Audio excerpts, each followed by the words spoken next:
전기를 계속 들어야 할 것입니다. 충전을 한번 해보려고 하고 있는데요. 지금 볼트는 DC콤보 충분하게 되어 있고요. 시작. 충전 타입을 선택해 주십시오. DC콤보. 회원 인증 방식을 선택해 주세요. 회원 카드를 접촉해 주세요.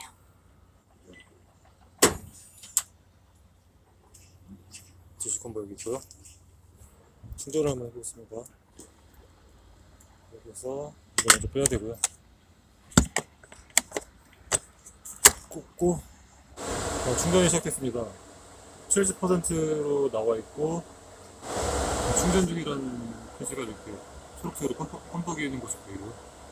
이쪽으로 껌뻑이고 있습니다. 중단하려고 하는데 98%까지 충전이 됐고요. 지금 남은 시간은 7분이고 지금 1시간 19분 정도를 충전을 했습니다. 전력은 21.34kWh가 충전 5,461원입니다.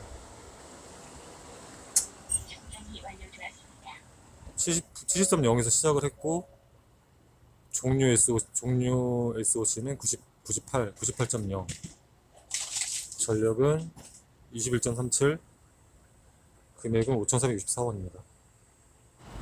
종료를 되면 컨트롤을 원래 위치에 놓고 볼트 EV 최대 주행거리가 414기 때문에 큰 매력을 지니고 있습니다. 매우 매끈한 형태의 디자인을 볼 수 있고요.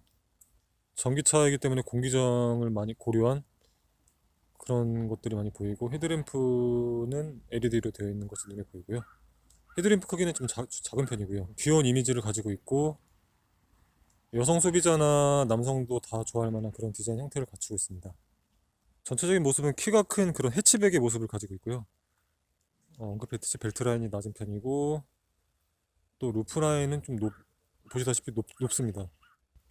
그래서 이렇게 그 창의 크기를 키운 것이죠. 그렇게 해서 이런 식으로 들어옵니다. 하단에 있는 것은 그렇게 좋지 않은 것 같습니다. 브레이크 등은 위쪽으로 이렇게 나오게 되어 있고요. 전기차라서 이런 그릴 부위는 다 막혀 있고요. 이렇게 많이 이런 식으로 많이 이렇게 깎여져 있는 그런 형태로 되어 있습니다. 공기저항을 줄이기 위해서 이런 형태를 갖추고 있는 것인데 타이어는 미쉐린의 에너지 세이버 17인치 타이어가 장착되어 있고요. 손잡이 부분은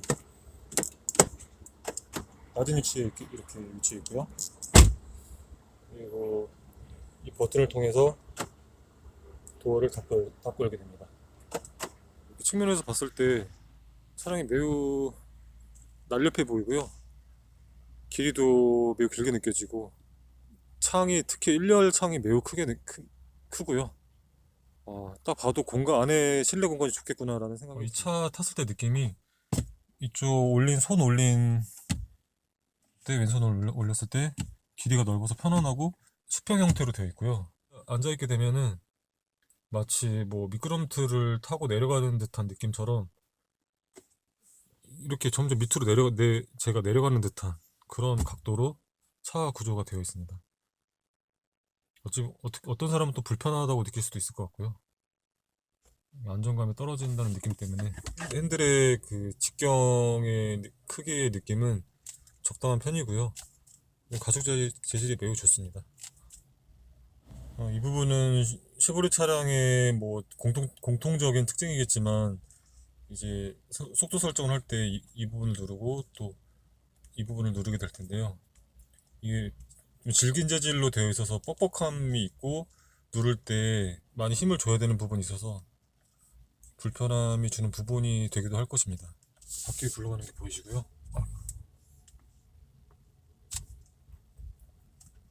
이렇게 지금 에너지 흐름이 보여지고 있습니다. 지금 배터리 전력 지금 L모드로 하고 가고 있는데요. 가속 페달에서 발을 딱 떼니까 밑에 리젠이라고 표시되면서 충전이 되고 있는 상황이 방금 나타났습니다. 지금 충전이 되고 있죠.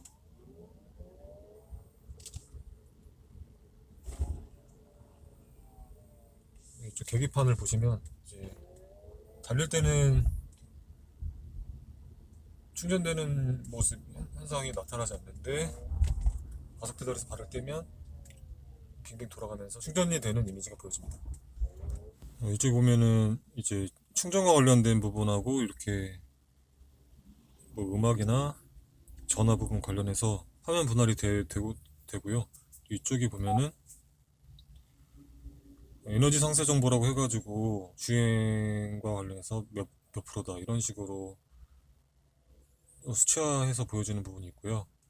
사용된 에너지가 얼마고 뭐 주행한 거리가 얼마다 이런 부분을 보여주고 있습니다.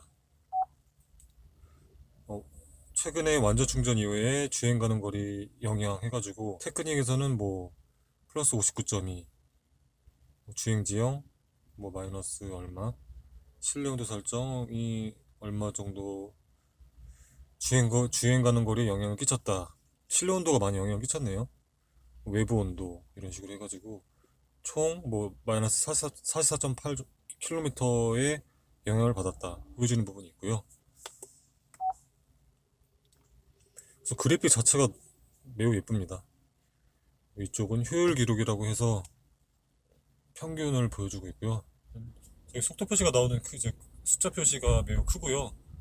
고딕체 형식으로 매우 얇은 그 필체 형식으로 나오는데 이런 부분들이 세밀하게 잘 되어 있는 게 보여지고요. 그리고 저기 계기판 오른편 하단부에 이제 L자로 표시되어 있는데 저 표시가 회생제동과 관련된 표시고요.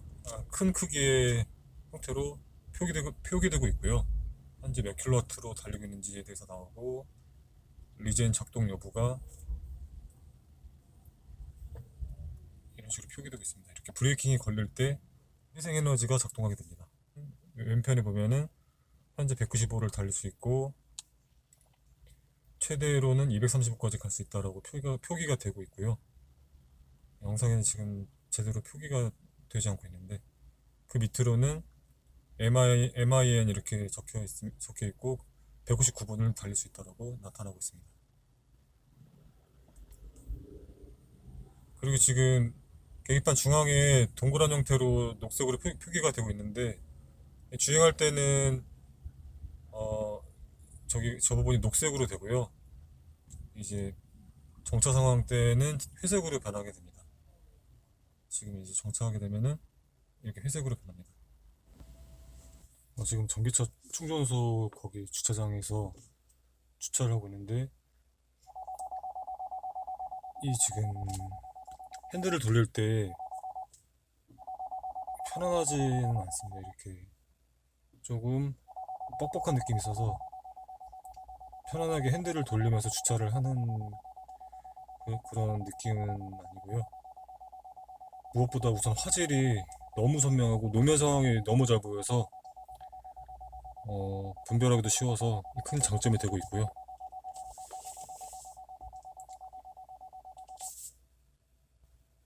정말 화질이 정말 선명합니다. 제가 지금 봤던 그런 차량 중에서 제일 좋은 것 같습니다. 거의.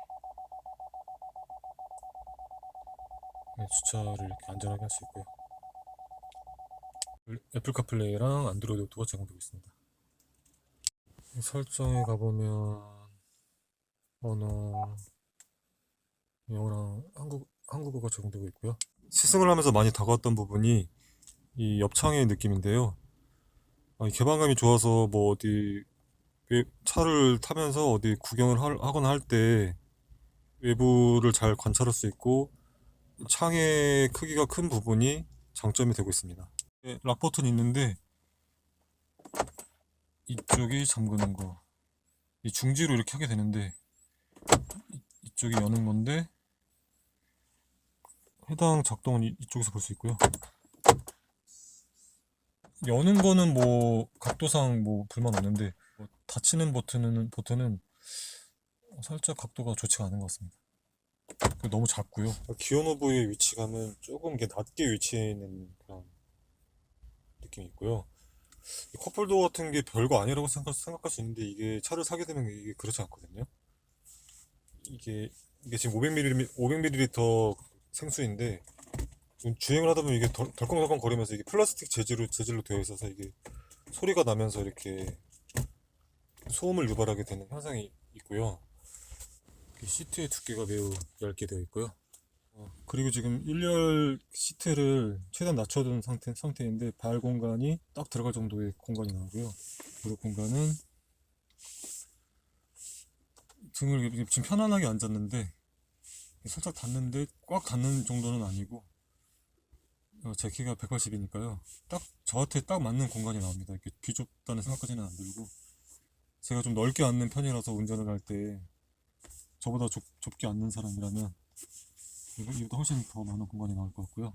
헤드룸은 이 공간이 많이 파여져 있어서 주먹 하나가 여유 있게 들어가는 공간이 나오고요. 등받이 각도는 살짝 기울어진 형태라서 편안합니다. 전체적으로 제가 앉아도 해치백 스타일인데 넓은 공간감을 느낄 수 있는 그런 차량입니다.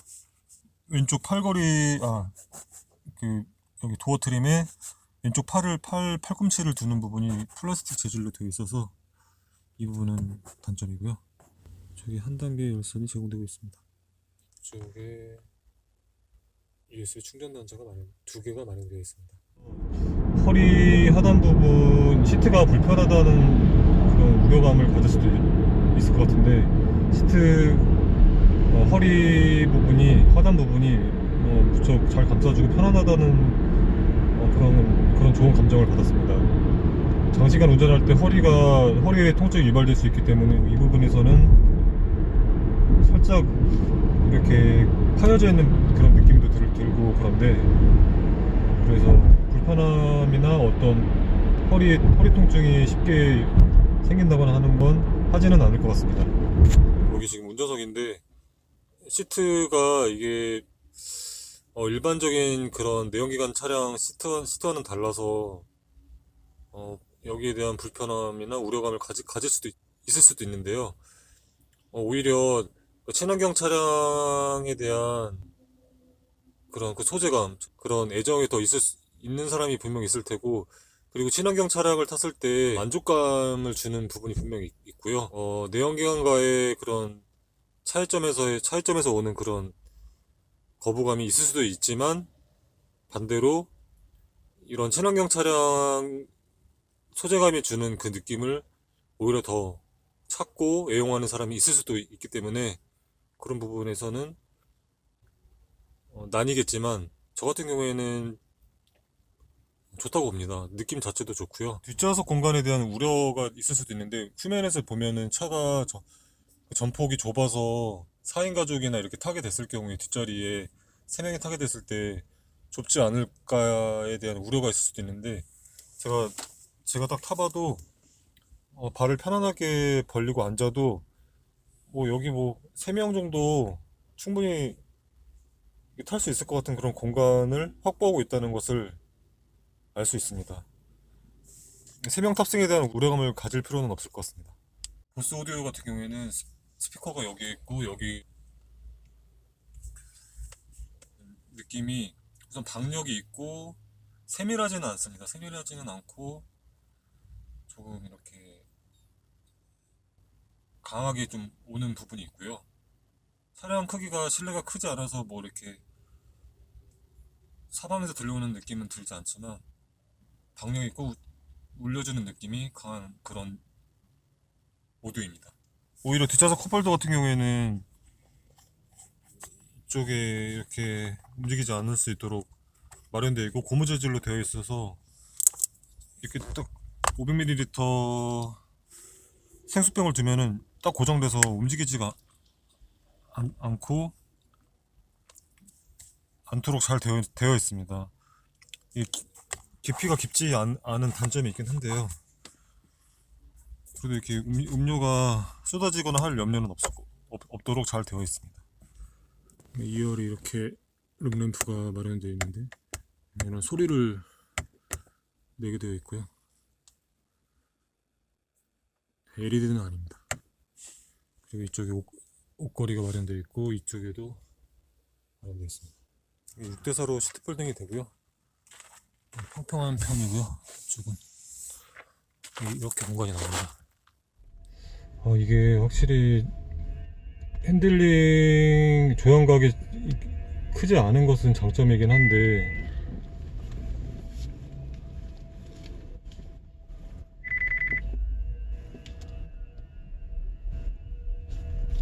이게 핸들이 잘 돌아가지 잘 이렇게 뻑뻑한 느낌이 있어서 어깨에 무리가 살짝 오는 느낌이 있는 것은 아셔야 될 것 같습니다. 이게 그런 부분이 있고요. 우선은 이게 옆창이 크기 때문에 주차장에서 이게 좁은 그런 주차장이 있잖아요. 그런 데서 하단이 잘 보여서 운전할 때 이렇게 주변 상황 확인하면서 운전하는 그때는 매우 유리할 것 같습니다. 초보 운전자한테는 이런 부분이 좋게 적용하게 될 것 같고요. 159분을 달릴 수 있다라고 그 하단부에 표시가 되고 있는데 몇 분을 달릴 수 있다라고 이렇게 정확하게 표기를 해주니까 오히려 불안감이 덜 드는 것 같습니다. 리젠 버튼을 통해서 회생제동을 할 수 있는데요. 이때 이렇게 누르게 되면은 브레이킹이 걸리면서 몸이 앞으로 이렇게 쏠리기 때문에 이 느낌이 싫어서 쓰지 않는 경우도 있을 수도 있어 보입니다. 지금 L 모드를 그리고 달리고 있는데 이때도 악셀 페달을 밟다가 이렇게 떼게 되면은 브레이킹이 당연히 자연스럽게 걸리는데 이때도 몸이 앞으로 쏠리기 때문에 이 부분에서 거부감도 들 수 있어 보입니다. 승차감이 자꾸 몸이 앞으로 이렇게 쏠리게 되는 현상이 발생하니까요. 전기차다 보니까 외부 소리가 더 크게 들려지는 면이 있습니다. 정차 상황에서는 거의 이 차 자체에서는 소리가 거의 안 나기 때문에 외부 소리가 더 클 수밖에 없습니다. 0-100까지 한 4-5초 정도면 도달할 수 있지 않을까 하는 그런 가속감을 보여줍니다. 갑자기 급가속을 하게 되면 끽끽하는 소리와 함께 힐스핀이 자주 일어나는 것을 목격하게 됩니다. D모드에서 그 코너를 조금 빨리 돌아봤는데 제법 잘 돌아 나갑니다. 그 코너를 돌 때 보면은 이게 어깨에 뻑뻑함이 느껴질 정도로 이렇게 질긴 느낌을 계속 주는 그런 핸들링 감각이 있습니다. 이것에서 불편함을 느낄 사람들이 분명히 있을 것 같고요. 이런 식으로 쳐서 이렇게 움직여 보면은 핸들링의 정밀함이 떨어진다는 것을 느낄 수 있습니다. 유턴을 했는데요. 이게 핸들링이 이게 전기차 특징인지는 정확히 모르겠지만 많이 뻑뻑하고 돌리는데 이게 부자연스럽고 힘든 그 뻑뻑한 느낌을 많이 받게 되었습니다. 거의 유턴 마지막 무렵에 갑자기 핸들이 퍽 풀려버리는 듯한 그런 느낌을 받게 됩니다. 유턴을 했는데요. 확실히 핸들링에서 뻑뻑함이 있고 쉽게 잘 움직여주지 않는 그런 면이 있습니다. 하체 부분이 전체적으로 한 덩어리로 움직이는 그런 느낌을 받게 되지만 또 이렇게 일반 도로에서 노면이 좋지 않은 그런 도로를 지나갈 때 그때도 한쪽 바퀴마다 유연하게 잘 움직여준다는 것도 느낄 수 있었습니다.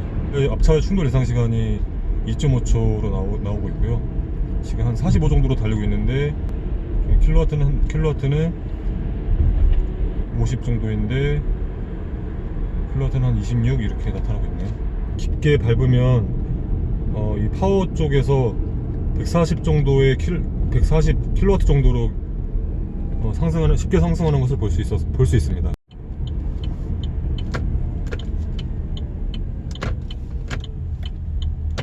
방향지시등을 넣을 때는 가뿐하게 힘을 들이지 않고 조작을 할 수 있습니다. 크루즈 컨트롤을 56으로 해서 하고 지금 달리고 있는데 지금 계기판 크루즈 컨트롤 관련된 계기판 이미지가 녹색으로 뜬 상태고요. 이 상황에서 리젠을 누르면 해제가 됩니다. 정부 보조금이 한 대당 605만원에서 한 820만원으로 책정되어 있는데요. 지난해보다 80만원 정도 감소한 수치입니다. 연비랑 주행거리 등 성능에 따라서 차등 지급을 하게 되는데 승용차 가운데 상대적으로 연비랑 주행거리가 좋은 볼트 그리고 코나 그리고 아이오닉 이런 7개 차종이 상한인 820만원을 지원받습니다. 초소형 전기차 같은 경우에는 400만원 그리고 소형 화물 전기차 같은 경우에는 1800만원에 정부 보조금을 받습니다. 플러그인 하이브리드 같은 경우에는 500만원 보조금이 그대로 유지됐고요. 하이브리드 차 보조금은 지난해부터 폐지됐습니다. 뭐 사고 싶다고 해서 바로 살 수 있는 게 아니고 기다리는 시간이 필요합니다. 전기차는 아무래도 고속도로보다는 이런 일반 도심에서 그 진가가 발휘되는 것 같습니다. 정차를 많이 하게 되는 상황이 발생하니까 그때마다 배터리 충전이 이루어지고 하니까 도심 주행 때 전기차를 잘 샀다 하는 생각이 들 것 같습니다.